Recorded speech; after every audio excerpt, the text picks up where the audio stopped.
പിണറായി വിജയന്റെ വീട്ടിലെ പരിശോധനയ്ക്ക് ശേഷം ഇഡി ഉദ്യോഗസ്ഥർക്ക് നേർക്കുണ്ടായ ആക്രമണത്തെ വിമർശിച്ച് എഴുത്തുകാരൻ കെ സച്ചിദാനന്ദൻ.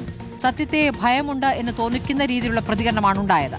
ഇഡിയുടെ അന്വേഷണത്തെ അക്രമം കൊണ്ടോ പ്രതിഷേധം കൊണ്ടോ അല്ല നേരിടേണ്ടത് എന്നാണ് പ്രതികരണം. പ്രതിപക്ഷ നേതാവിനെ തിരഞ്ഞെടുത്തത് തെറ്റിയെന്നും കമ്മ്യൂണിസ്റ്റ് ഭൂതകാലം മാത്രമല്ല കമ്മ്യൂണിസ്റ്റ് ഭാവിയുമുള്ള ആളായിരിക്കും പ്രതിപക്ഷ നേതാവാകുമെന്നാണ് കരുതിയതെന്നും സച്ചിദാനന്ദൻ പറഞ്ഞു.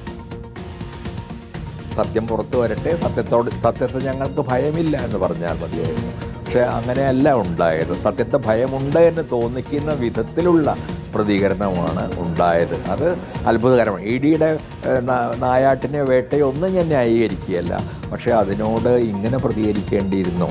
സത്യം പുറത്തു വന്നാൽ അപകടമൊന്നും ഇല്ലെങ്കിൽ എന്തുകൊണ്ട് അതിനെ വളരെ കൂളായിട്ട് വളരെ ശാന്തതയോടുകൂടി കൈകാര്യം ചെയ്യാൻ കഴിയുകയില്ല എന്നുള്ള ചോദ്യം എനിക്ക് തോന്നുന്ന ഒരുപാട് മലയാളികൾ ചോദിക്കുന്നുണ്ട്. പുറത്തല്ലെങ്കിൽ ഉള്ളിലെങ്കിലും ചോദിക്കുന്നുണ്ട്.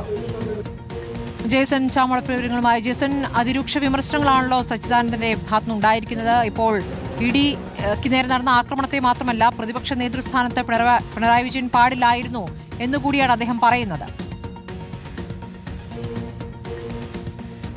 സ്മൃതി, തിരഞ്ഞെടുപ്പ് മുമ്പ് പ്രവചന സ്വഭാവത്തോടുകൂടി പറഞ്ഞ ഒരു വ്യക്തിയായിരുന്നു കെ സച്ചിദാനന്ദൻ. CPM-ന്റെയും LDF-ന്റെയും തകർച്ച അത് മുന്നിൽ കണ്ട വ്യക്തി എന്ന് വേണം പറയാൻ. അത്തരത്തിലുള്ള തുടർ പ്രതികരണം എന്ന് വേണം ഇതിനെയും വിലയിരുത്താൻ. ഇഡിയുമായി ബന്ധപ്പെട്ട് ഇന്നലെ നടന്ന പരിശോധനയിൽ CPM-ന്റെ ഭാഗത്തുണ്ടായ അക്രമത്തെ അതിശക്തമായ ഭാഷയിൽ വിമർശിക്കുകയും അപലപിക്കുകയുമാണ് ചെയ്തത്.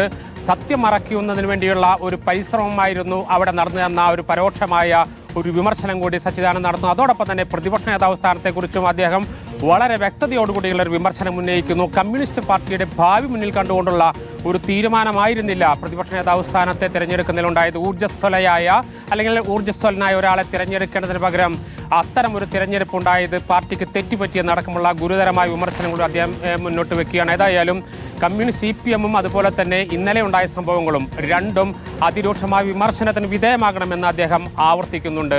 സ്മൃതി. ശരി, ജേസൺ ചാമളപ്പിലാണ് വിവരങ്ങൾ നൽകിയത്.